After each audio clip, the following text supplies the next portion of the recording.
দেখুন, শুধু বাইরের বিকাশ, বাইরের উন্নতি করেন না।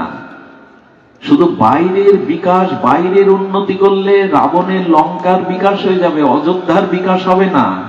লঙ্কাও সোনার লঙ্কা, সোনা দিয়ে গড়া, কিন্তু বাতি জ্বালাবার আর কেউ থাকবে না। তাই শুধু বাইরের বিকাশ, বাইরের উন্নতি করবেন না। ওই যে কালকে কি বলছিলাম, শঙ্কর, মানুষ এসে বসে কোথায়? ড্রয়িং রুম না কি বলে, গেস্ট হাউস, আমি তো আবার এসব জানি না। তো ধরেন আপনার বাড়ির ভেতরের ঘরের বাইরের ঘরে অতিথি যারা এসে ওখানে অবস্থান করে, যাদের বসতে বলেন, ওটা পরিপাটি রূপে শিল্পমণ্ডিত করে, সংস্কার করে, আধুনিকতার ছোঁয়া দিয়ে সাজানো, পরিপাটি করা, কিন্তু ঘরের মধ্যে আবর্জনা, দুর্গন্ধ। এরকম বিকাশ চাইবেন না। ঘর বাড়ি ফিটফাট, পোশাক আশাক ফিটফাট, ভেতর মঞ্চ টঞ্চ আলোয় ভরা, ভেতরের বিকাশ হয়নি, বিবেকের বিচার, এগুলো বিকাশ হয়নি। এটা হবে লঙ্কার বিকাশের মতো, অযোধ্যার বিকাশ নয়। ধর্মের মূল জিনিসটা হলো ত্যাগ। সেই ত্যাগই যদি না থাকে, আপনি ধর্ম করেন না। ওই রাবণের মতো সারা জীবন পূজা করে কাপালে কি হবে? তুলে পরাজিত হয়ে যাবেন, টিকতে পারবেন না। রামের মতো একদিন পূজা করুন, যথাযথ রূপে করুন, সৃষ্টির জগতের মঙ্গলের জন্য স্বার্থশূন্য হয়ে করুন। তাহলে দেখবেন ধর্ম যথাযথ রূপ নিয়েছে, যথাযথ রূপ নিয়েছে। আরেকজনের যজ্ঞ নষ্ট হয়েছিল, মনে আছে? আমরা যা করছি এখন, তা যদি চোখে আঙুল দিয়ে একটু দেখানো যায় কেন কল্যাণ হচ্ছে না, তার কারণ দেখুন। নিকুম্ভিলা যজ্ঞ কে করেছিল? মেঘনাদ, রাবণ পুত্র। এই সপ্তাহ এখন পড়ি না, রামায়ণটা তুলে রাখা নেই ঘরে, আর ওটা তো আর লাল কাপড়ের মধ্যে কেউ বের করে না। রামানন্দ সাগর আমাদের খুব উপকার করেছেন রামায়ণ সিরিয়ালটা করে, কিছুটা অন্তত মানুষ জানতে পেরেছে। ইন্দোনেশিয়ার মতো রাষ্ট্রে রামায়ণকে, মহাভারতকে তাদের পাঠ্যপুস্তক হিসাবে স্বীকৃতি দিয়েছেন। আমার দেশের সনাতনী হিন্দুরা রামায়ণ খোলে না, মহাভারত খোলে না। দেখুন, মহাভারতের চরিত্র, রামায়ণের চরিত্র কি পার্থক্য। মহাভারত এক সিংহাসনের জন্য, হস্তিনাপুরের সিংহাসনের জন্য কৌরবরা শেষ হলো, সব শেষ হলো। এক সিংহাসন নিয়ে যতুগৃহ রচনা, বিষ খাইয়ে মারতে যাওয়া, দ্রৌপদীর বস্ত্র হরণ, বনবাস, কুরুক্ষেত্রের যুদ্ধে রক্তের গঙ্গা বয়ে যাওয়া, বিধবার অশ্রু, এমনি করে সব শেষ। আবার অযোধ্যার এক সিংহাসনের অবস্থা দেখুন। ওখানে এক সিংহাসনে ভরতকে বসাবে বলে রাম বনবাসে চলে গেল, ওই একই সিংহাসনের জন্য। আর ভরত প্রভুর পাদুকা 14 বছর ছাতা ধরে প্রতিপালন করলেন। ওখানে যুদ্ধ নেই, ত্যাগের কারণে, আর এখানে ভোগের কারণে। কি অদ্ভুত দৃষ্টান্ত দেখুন তো সনাতন ধর্মে। মহাভারত দেখাচ্ছে এক সিংহাসনের জন্য কুরুক্ষেত্র হয়, অযোধ্যা শেখাচ্ছে এক সিংহাসনের জন্য দুইজন আত্মত্যাগ করছে। একজন 14 বছর বনবাস যাচ্ছে, আর একজন পাদুকাকে সিংহাসনে রেখে পূজা করছে। ত্যাগ কাকে বলে দেখো, ধর্ম কাকে বলে, বাঁচতে শেখায় রামায়ণ। ত্যাগ করো, আর হয়েছে ত্যাগ। আমি বাঁচলেই হলো, আমি খেয়ে পরে আমার ঘরের মধ্যে বউ ছেলে মেয়ে আত্মীয় স্বজন এরাই ভালো থাকলে হলো, জগৎ প্রলয় হোক, তাতে আমার কি। এখন ধর্ম এই, এখন যাগযজ্ঞ এই। নিকুম্ভিলা যজ্ঞ করছিল কেন জানেন? এই যজ্ঞ সম্পন্ন করতে পারলে সবাইকে নাশ করতে পারবে মেঘনাদ। বিভীষণ বলে দিল রঘুপতি রামকে, এ যজ্ঞ সৎ উদ্দেশ্য হচ্ছে না, অসৎ উদ্দেশ্য হচ্ছে। অন্যকে, ধর্মকে নাশ করার জন্য, সাধুকে বিনাশ করার জন্য রামচন্দ্র লক্ষণকে দিয়ে, হনুমানকে দিয়ে সেই যজ্ঞ পণ্ড করলেন। যজ্ঞ ভেঙে দেন ভগবান। যদি সেই যজ্ঞ সাধুনি পূরণের জন্য, সত্যকে অস্বীকার করে নিজের ব্যক্তি স্বার্থ পূরণের জন্য হয়, ভগবান রামচন্দ্র যজ্ঞেশ্বর সেই যজ্ঞ নষ্ট করে দিলেন। কি হবে যজ্ঞ করে যদি আপনি জগতের, সমাজের, অন্যের কল্যাণ না হয়? শুধু হই হুল্লোড় করা। ধর্ম তাকেই বলে যা তাপ হতে বিবেক জ্ঞানকে সুরক্ষিত করে, তাপ লাগতে দেয় না। সব থেকে বড় ধর্ম এই জন্য আমাদের নিজের কল্যাণের সাথে সাথে অন্যের কল্যাণ আর সকলের জন্য ত্যাগ স্বীকার করা। এটা যতদিন না আসবে, দেখুন সব থেকে বড় কথা, জাম্ববান সাধুর পোশাক পরেনি, কিন্তু জাম্ববান পূজিত হয়। আর রাবণ সন্ন্যাস বেশ নিয়েছিলেন, কালনিমি সন্ন্যাসের বেশ নিয়েছিলেন, ওদের পূজা হয় না। যুধিষ্ঠিরের নাম শুনলেই মানুষ মাথা না করে, অথচ কারো ঘরের সন্তান দুর্যোধন নাম রাখে না। এর মধ্যে কারো সন্তানের নাম দুর্যোধন রেখেছেন কেউ? কেন রাখেন না? কেন? অর্জুন নাম রাখা হয়, নকুল সহদেব রাখা হয়। ত্যাগ আনো। ধর্ম মানে অনুষ্ঠান নয়। ধর্ম মানে আমার মতো পোশাক বাইরের আবরণ থাকতে হবে, কিন্তু ত্যাগ থাকতে হবে। আমাদের ভিতরে অপরের কল্যাণ চিন্তা থাকতে হবে। দুটো যজ্ঞ নষ্ট হলো, আর দুটো যজ্ঞ পূর্ণ হলো।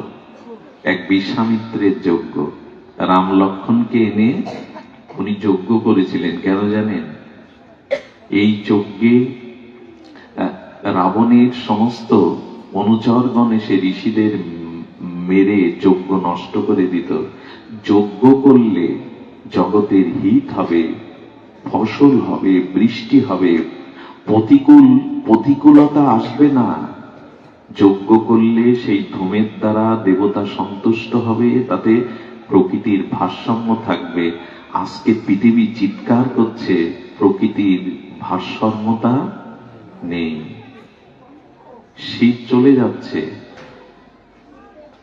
ঋতুচক্রের আমূল পরিবর্তন এসেছে, মানুষ নূতন রোগ ভাইরাসে আক্রান্ত হচ্ছে। একটা কারণে মানুষ নিজের স্বার্থের জন্য সবকিছু নষ্ট করে ফেলছে ভোগের জন্য। এটাতেই সতর্কতা করার জন্য বিশ্বামিত্র বলেছিলেন, যজ্ঞ যথাযথ রূপে হলে পৃথিবীতে শান্তি প্রতিষ্ঠা হবে। আজকে গাছ বাঁচাও, এই কথাটা কারা বলেছে? আজকে সরকার লিখছে যে বৃক্ষ নিধন করো না, অথচ সনাতন ধর্ম বৃক্ষকে কোটি কোটি বছর আগে পূজার আসনে বসিয়েছে, সিঁদুর দিয়ে জল ঢেলে তাকে দেবতার পূজার আসনে বসিয়েছে। কারা কারা শিখিয়েছে এটা? সনাতন ধর্মকে আমরা উপলব্ধি করতে পারিনি। এটা কত বিশ্বজনীন ধর্ম। সারা পৃথিবীতে দেখবেন কোন অনুষ্ঠান হলে তাদের মতো ক্রিয়ায় তারা তাদের মঙ্গল কামনা করে। সনাতন ধর্মের ক্ষুদ্র থেকে বৃহৎ অনুষ্ঠানে মঙ্গল কামনা হয় বিশ্ববাসীরাং সর্বে ভবন্তু সুখিনঃ সর্বে সন্তু নিরাময়া সর্বে ভদ্র। এত উদার বাণী এই ধর্মের। পৃথিবীর সকলেই সুখী হোক, সকলেই মঙ্গল লাভ করুক, কেউ যেন দুঃখ না পায়। সেই উদার, সেই জগৎ কল্যাণের ধর্মকে আজকে জল দূষণের জন্য বলা হচ্ছে, কিন্তু আমরা জলকে পূজা করি, বৃক্ষকে পূজা করি, হোমের দ্বারা ঘৃতর দ্বারা বায়ুকে বিশুদ্ধ করি, বিল্লপত্র, জট ডুমুর, ঘৃত, ধুনা দিয়ে আমরা বাতাসকে পবিত্র করি। বাতাসের পূজা আজকে দরকার। দূষিত হয়ে যাচ্ছে প্রকৃতি। এই জন্য বলছেন, দেখুন, ক্রিয়ার বিপরীতে একটা প্রতিক্রিয়া, বিপরীতে প্রতিক্রিয়া আসবে। এই জন্য সনাতন এত বৈদিক শাশ্বত আদর্শ থাকতেও অভিশাপ লাগে কখন জানেন? এই ধর্মের প্রকৃত চর্চা না হওয়ায়, গবেষণা না হওয়ায়, ধর্মের মৌলিক তত্ত্বটা না জানায়। এই ধর্ম থেকে মানুষ এখন অন্য ধর্মেও চলে যাচ্ছে। এর থেকে বড় কলঙ্কের আর কি আছে, ব্যর্থতার কি আছে? শুধুমাত্র অনুশীলনের অভাব, শুধুমাত্র এই ধর্মটাকে যথাযথ রূপে উপলব্ধির অভাব। এই জন্য ভাগবত প্রয়োজন। ধর্ম আমরা জানলাম, ধর্ম মানে ব্যষ্টির সাথে সমষ্টির কল্যাণ। ধর্ম মানে শাস্ত্র নির্দিষ্টিত কর্তব্য কর্ম পরায়ণ হয়ে সকলের কল্যাণের নিমিত্তে কর্ম করা। আসুন আমরা এই যজ্ঞ শুরু করি। আর একজন যজ্ঞ করেছিলেন দশরথ, তার উদ্দেশ্য ছিল ভগবানকে পুত্র রূপে পাওয়া, সুসন্তানের জন্য যোগ্য। আমার মনে হয় দশরথের মতো সনাতন হিন্দুর ঘরে এখন সুপুত্র পাওয়ার জন্য যোগ্য করা উচিত, তপস্যা করা উচিত। ভালো পুত্র চায়।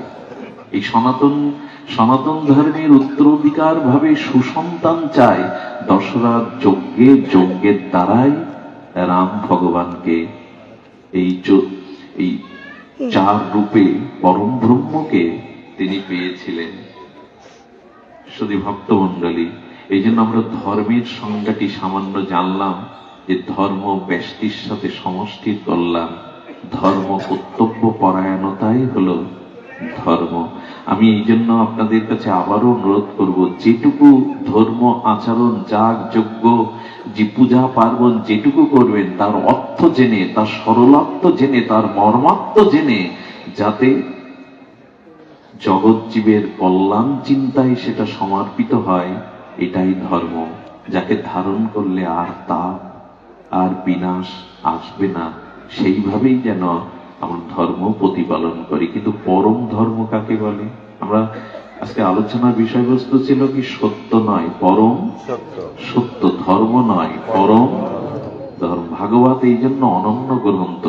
ভাগবত ধর্মের কথা শুধু শেখায়নি, পরম ধর্মের কথা শিখিয়েছে। পরম ধর্ম কাকে বলে? আমরা এটি প্রসঙ্গে একটু আলোকপাত করব।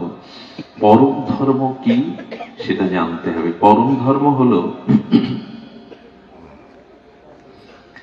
ভগবানের সাথে সম্বন্ধের দ্বারা একান্ত যুক্ত হওয়া। পরম ধর্ম হলো কোন একটি সম্বন্ধের সাথে ভগবানের সাথে যুক্ত হওয়া।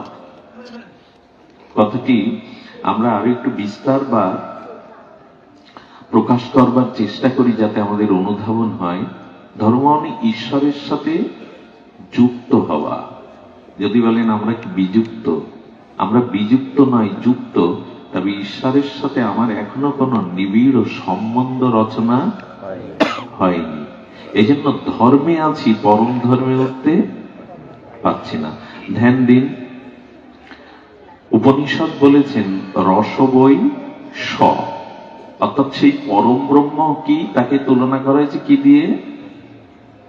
রস। রস বই স, রসই, তিনি রস, তিনি রসময়। পরম ব্রহ্ম হলো রস। এই রস কাকে বলে? পরম ধর্মে যেতে গেলে রসের অনুসন্ধান চাই। রস বই স। এ রস কাকে বলে জানেন? সন্তানের ক্ষুধার্ত মুখ দেখে মায়ের হৃদয়ে করুণার উদ্বেগ হলো। সেই করুণার কারণে ক্ষুধার্ত সন্তানের মুখপানে চেয়ে তার বুক থেকে দুগ্ধ স্খলিত হতে লাগলো। এরে বলে রস। বোঝা যায় কি? বোঝা যায় না। মায়ের বুকে সন্তানের সম্বন্ধ বা নারীর টানে তাকে দেখার সাথে সাথে তার ভিতর থেকে যে স্নেহ, করুণা, মমতা খরিত হয়ে রক্তবিন্দু থেকে অমৃত দুগ্ধ রূপান্তরিত শুধু হলো না, স্তন থেকে খসে পড়তে লাগলো। এরই নাম রস। রসই প্রেম, প্রেমই রস। ভগবানের সাথে প্রেমের সাথে কোনো সম্বন্ধ যখন যুক্ত হয়ে, সেই সম্বন্ধ যুক্ত প্রেম যখন স্নেহ দ্বারা বিগলিত হবে, ভাবের দ্বারা, সেই প্রেম পরিপক্ক দশায় ভাবের দ্বারা, স্নেহের দ্বারা বিগলিত রূপ নেবে, তারই নাম রস। রস মানে চমৎকারিত্ব, লোকপ্রিয় আস্বাদনের আনন্দের নাম হলো রস। রস কথাটা যদি সহজভাবে বুঝি, তাহলে বুঝতে হবে প্রেম। প্রেমই রস, রসই প্রেম। মায়ের চিত্তে সন্তানের জন্য যে প্রেম, ভালোবাসা, স্নেহ, মমতা আছে, ওটার জন্য স্নেহ রক্ত থেকে দুগ্ধ খরিত হয়। ভগবানের সাথে কোনো সম্বন্ধ যদি শুধু প্রেমের সম্বন্ধ হয়, আর ওই প্রেমের স্নেহ বিগলিত হয়ে যদি হৃদয় থেকে আনন্দ রস খরিত হয়, এরই নাম পরম ধর্ম। কি করে বোঝায়, বোঝানোর ক্ষমতাই তো নাই। তবে এইটুকু বুঝি, এই রস আবার অবস্থান ভেদে এক এক রূপ নেয়। এই রস আবার অবস্থান ভেদে এক এক রূপ নেয়। ওই পরম ব্রহ্ম কিন্তু রসময়। ঈশ্বরকে কি বললো উপনিষদ? রস বই রস। ঈশ্বর কি? ঈশ্বর রসময়। এই রস আবার যখন শ্রীধাম বৃন্দাবনে গোকুলে যশোদা অঙ্গনে আসেন ওই রস, তখন তার নাম হয় শ্রীকৃষ্ণ রস। ওই পরম ব্রহ্মের রস যখন অযোধ্যার কৌশল্যার কোলে আসে, তখন হয় রামরূপ রসব্রহ্ম। ওই রস যখন কাশীতে, বারাণসীতে রস ঘনীভূত রূপ নেয়, তখন হয় শিব। বোঝা গেল কি? রস ঘনীভূত হলে কি হয়? জল জমাট বাঁধলে কি হয়? জলের কি আকার আছে? জল কি সাদা? ঠান্ডাকৃত যোগে, শীতলীকরণ যোগে জমাট বাঁধলে কি হয়? জলেরও আকার হয়, রূপ হয়। সেই রস যখন যশোদার কোলে সম্বন্ধ রূপ স্নেহের কারণে রূপ নেয়, তখন সেই রসব্রহ্মের নাম হয় কৃষ্ণ। ওই রস যখন কৌশল্যার কোলে যায়, তখন হয় রাঘবেন্দ্র, রামভদ্র।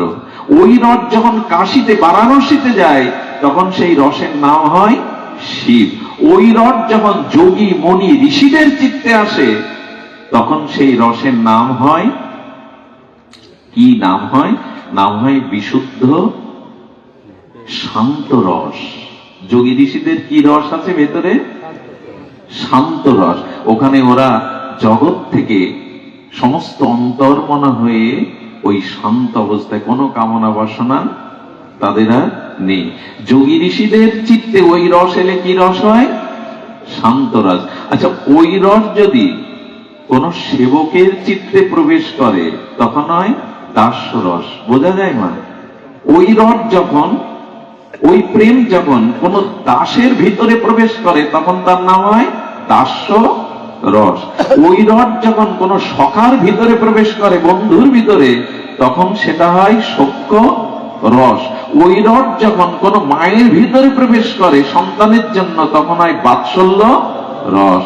এটা আর একটা রস আছে, যে রসটা প্রেমী এবং প্রেয়সীর, যখন প্রেয়সীর মধ্যে ওই রস প্রবেশ করে প্রিয়ার জন্য, প্রীতমের জন্য, তখন হয় ওটা মধুর রস।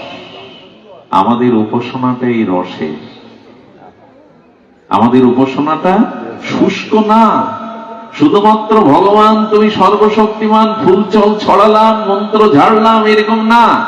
আমাদের উপাসনাটা হলো রস উপাসনা। কে জানিয়ে গেছেন এটা? শ্রীমান মহাপ্রভু।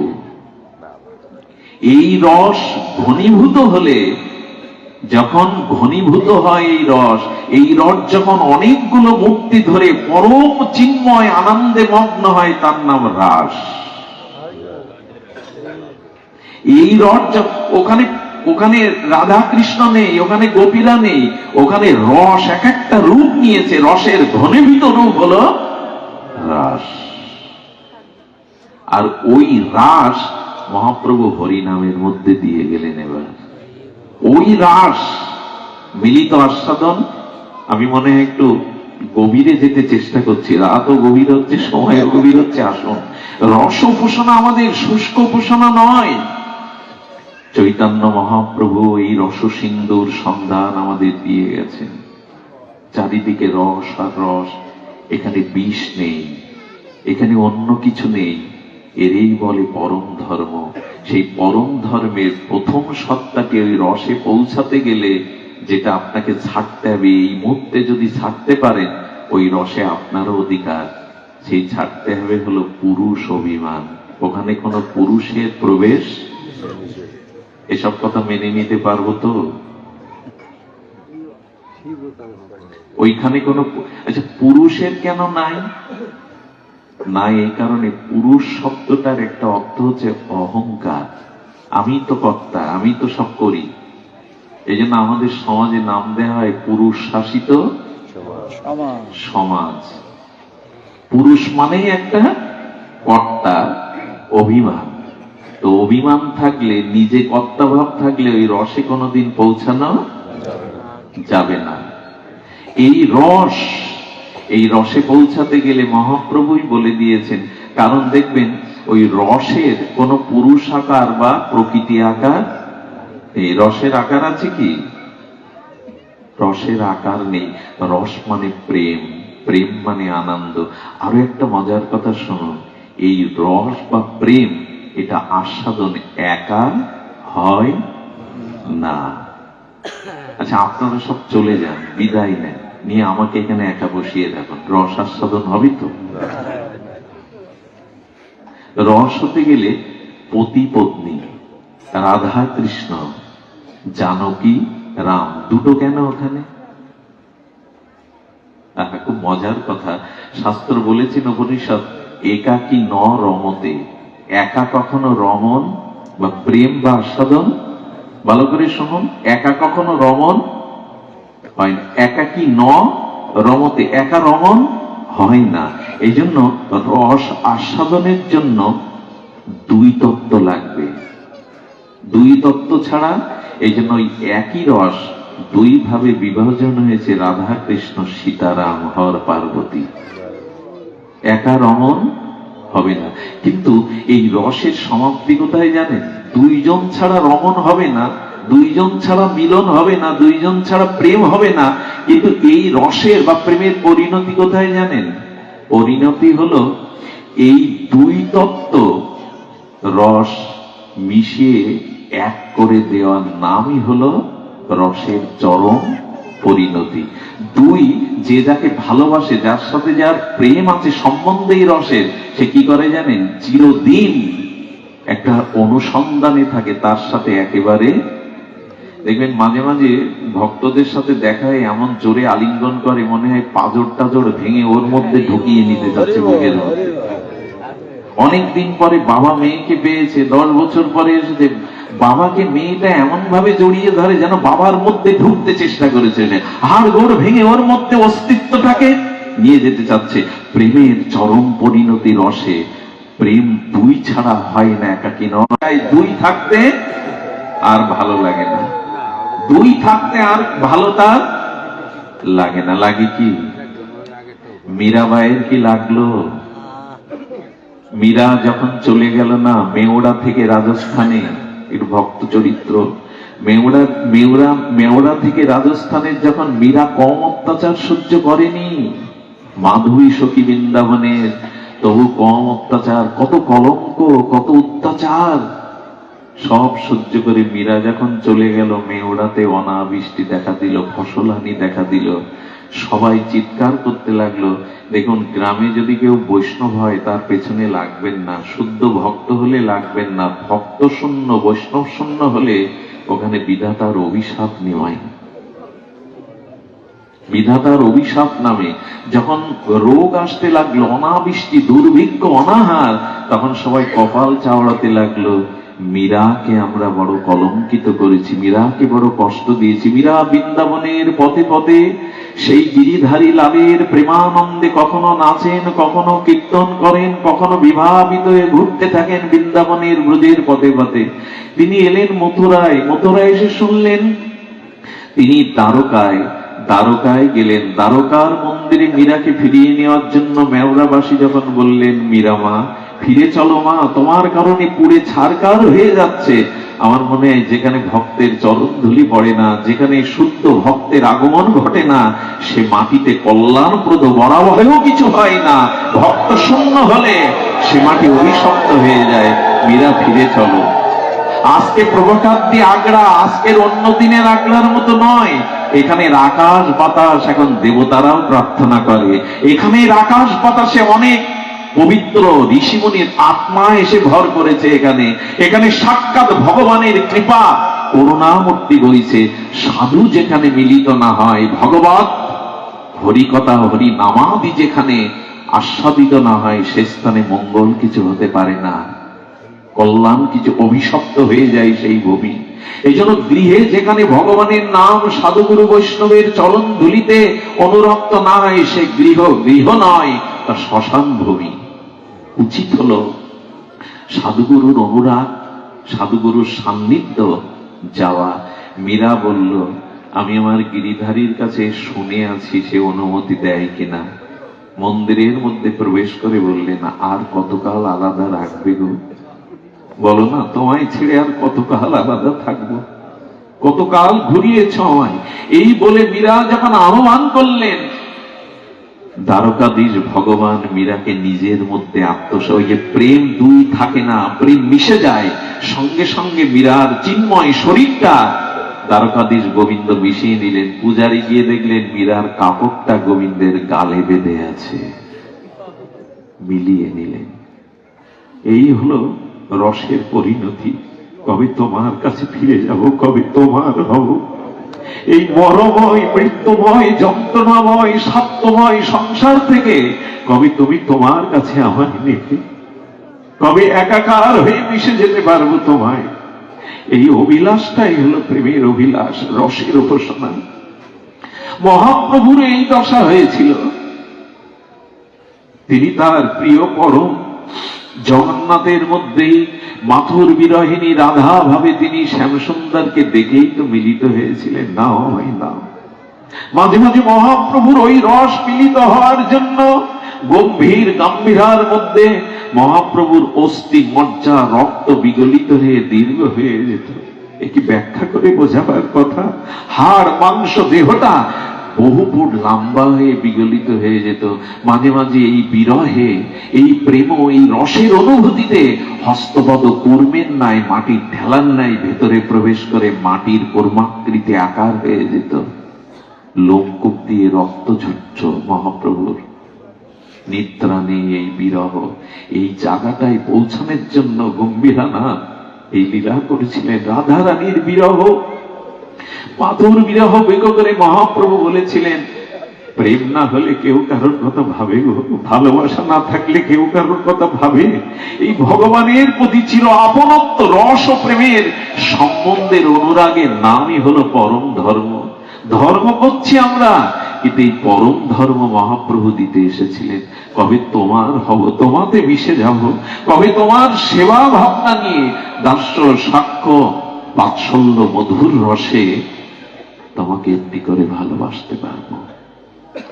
এই ভালোবাসাটাই হলো আমাদের রস উপাসনা। এই রস উপাসনায় মহাপ্রভু নিজে আচরণ করে শেষ যে রহিল প্রভুর দ্বাদশ বৎসর। এই উপাসনাটাই চাই আমাদের। মদন মোহন টিলায় এক বাবা থাকতেন, মদন মোহন টিলাতে। মদন মোহন টিলাতেই বাবা ছোটবেলা থেকেই বিরক্তি, বৈরাগ্য নয়। মদন মোহন টিলাটা গেছেন আপনারা যমুনার ধারে, সনাতন গোস্বামীর ভজনস্থলী। শুধু বৃন্দাবনে গিয়ে প্রেম মন্দিরে ছুটে যাবেন না, এই সব জায়গায় যাবেন যেখানে গোস্বামী পাদের অনুভূতি মেশানো আছে। প্রেম মন্দিরে যাবেন, বিখ্যাত প্রেম মন্দির, এতে এদের স্থানে যাবেন, একটা অনুভূতি পাবেন ওই মাটিতে। এক বাবা থাকেন, তার উপাসনা কি জানেন? আহা, তার উপাসনা কিছুই না। ব্রজবাণী দেখছি না মানে আমার অনুরাগ জন্মালো না, আমার উৎকণ্ঠা পিপাসা এলো না। আমাদের এই প্রেমটা, রসটা হলো পিপাসার উপাসনা, শুধু চোখের জল। তবে লোককে দেখানোর জন্য না, আড়ালে বসে বসে কাঁদেন, হে প্রিয়া, হে প্রীতম, তোমরা তো নিত্য লীলা করছো, কবে কবে দেখা দেবে, কবে দর্শন। এটা আবেগ নয়। আড়ালে মাঝে মাঝে ওই হারানো প্রিয়কে পাওয়ার জন্য যদি বুকে ব্যথা জাগে না, দুপোটা প্রেমশ্রু বিগলিত হয় না, আর কবে পাবো তোমাকে? যাদেরকে পেয়েছি তারা আমার চিরদিনের সাথী নয়, তারা আমাকে বোঝে না। কবে তোমায় পাবো? রাত দিন ঝোপ ঝাড়ে বসে কাঁদে, মাদু করে ভিক্ষা করে খায়। এই কাঁদতে কাঁদতে কাঁদতে কাঁদতে অন্ধই হয়ে গেল। চোখের জল পড়তে পড়তে দৃষ্টি হারা হলো। একজন বলছে, গোসাই, এতটা বছর ব্রজের পথে পথে কেঁদে অন্ধই হয়ে গেলে, কি পেলে তুমি? বলল, দেখো, আমি অন্ধ হয়েছি, কিন্তু আমার প্রিয়া প্রীতম তো অন্ধ না। তারা যদি কখনো আমার দিকে একবার একটু দৃষ্টি দেন, আমি অন্ধ হতে পারি, তারা তো অন্ধ না। একবার যদি কবে দেখা দেবে? বছর আগের ঘটনা বৃন্দাবনে। থমকে দাঁড়িয়ে গেছে রাধারানী। করুণাময়ী তো তিনি। শ্যামসুন্দর বললেন, রাধে, দাঁড়িয়ে গেলে একটা কান্না শুনতে পাচ্ছ তো? ওনার কানেই যায় এটা, বিগলিত করুণার আঘাত। ও যে একটা কান্না শুনতে পাচ্ছ প্রীতম? গোবিন্দ বললেন, আমি খেয়াল করিনি। বলো, কান পেতে শোনো, কাঁদছে একজন। আমার কি মনে হয় জানেন, খুব হৃদয়ের ব্যাকুলতা নিয়ে, উৎকণ্ঠা নিয়ে যদি হা গোবিন্দ হা। গোবিন্দ বললেন, কানে আসছে, কে যেন কাঁদছে। রাধারানী বলছেন, কার জন্য কাঁদছে জানো? তোমার আর আমার জন্য। সারা জীবন কাঁদছে, তোমার আমার জন্য কাঁদছে। চলো না প্রীতম, চলো প্রীতম, চলো তাকে দেখা দিয়ে আসি। গোবিন্দ এলেন রাধারানীর সাথে। এসে গোবিন্দ ওনার কান্না ভুলানোর জন্য, দেখুন গোবিন্দ ভক্তের চোখের জল সহ্য করতে পারে না, বাবাজিকে হাসাবে বলে এসে বলছে, বাবা এভাবে কাঁদছো কার জন্য? স্ত্রী মরে গেছে? হাসাতে চেষ্টা করছেন গোবিন্দ। কণ্ঠস্বর শুনে মনে হয় অনেকদিন তো বৃন্দাবনে আছি, এমন কণ্ঠ তো কখনো শুনিনি। যার জন্য চোখের এত দিনের পিপাসা, কি তার কণ্ঠ? বলল, না আমার তো স্ত্রী নেই। তাহলে কাঁদছো কেন? রোগ শোক জরা ব্যাধিতে? বললেন, না আমি রোগ শোক জরা ব্যাধির জন্য কাঁদছি না। তবে কাঁদছো কেন? কাঁদছি কি জন্য? তোমাদের বললে তোমরা কি উপায় করতে পারবে গো? তোমরা পারবে উপায় করতে? এই জীবনে একটি বারের জন্য প্রিয়া প্রীতমকে দেখবো বলেই তো সারা জীবন কাঁদছি, বলে দিতে পারো তোমরা? রাধারানী যেই শুনেছেন প্রিয়া প্রীতমের জন্য, রাধারানীর চোখ বেয়ে বিন্দু বিন্দু অশ্রু পড়ছে। শ্যামসুন্দর বললেন, রাধে তুমিও কাঁদছো, যাও ওকে কৃপা করো। রাধারানী এসে বাবাজির চোখে কোমল হস্ত বুলিয়ে দিলেন। যেই হস্ত বুলিয়ে দিলেন, এই প্রেমময়ীর হস্তের ছোঁয়া পাওয়ার সাথে সাথে দৃষ্টি ফিরে পেয়ে সেই যে যুগল মাধুর্য মূরতি দেখলেন, দেখার সাথে বেড়ে গেল। বাবাজি মহারাজ এসে বলছেন, এত কাঁদছেন কেন? বলে, দেখা না পাওয়াই ভালো ছিল। ওই রূপ যারা নয়নে দেখে, ওই রূপ দেখার জন্য তাদের কান্না ছাড়া, হাহুতাশ ছাড়া আর কিছু বাকি থাকে না। বাবাজি মহারাজ ওই যে কাঁদতে শুরু করলেন। আচ্ছা, রাধারানী কি তাকে আরো কাঁদাবার জন্য ওখানে দেখা দিলেন? বললেন, না, এর দুদিনের মাথায় বাবাজি প্রাপ্ত হয়ে গেলেন। রাধারানী তাকে চরণে নিয়ে নিলেন। ভক্তকে বেশি দিন দূরে রাখেন না, উনি দূরে রাখেন না। এই জন্য আসুন না, সংসারের জন্য, স্ত্রী পুত্রের জন্য আমাদের দুঃখ ব্যথা যন্ত্রণা পিপাসা অনেক। কবে রাধা মাধবের জন্য এমন হবে, কবে রাধা মাধবের জন্য এমন হবে। এই জন্য ভাগবতকে ভালোবাসুন, সাধুকে ভালোবাসুন। এর মধ্যে দিয়েই আমাদের প্রাপ্তিটা আসবে। এই রসের উপাসনা মানে কি জানেন? বাজারে চোখের জল কিনতে পাওয়া যায় না। এই যে যজ্ঞের যত উপচার, উপাসনার যত উপচার, এটি পাওয়া যায় না, এটি মেলে না। এই জন্য তবে চোখের জল, উৎকণ্ঠা, বিরহ এর সাথে হৃদয় লাগবে। শুধু তাকে পাওয়ার জন্য, তাকে চাওয়ার জন্য একটা সম্বন্ধ করে যে অনুরাগ, এই ভালোবাসা, একেই বলে রস উপাসনা, একেই বলে পরম ধর্ম। আমার বলবার অভিমান ছিল এই পরম ধর্মের কথা। আমরা ধর্ম থেকে কবে পরম ধর্মের জন্য ব্যাকুল হব? তার জন্য এই ব্যাকুলতায় আমাদের জীবনে আসুক।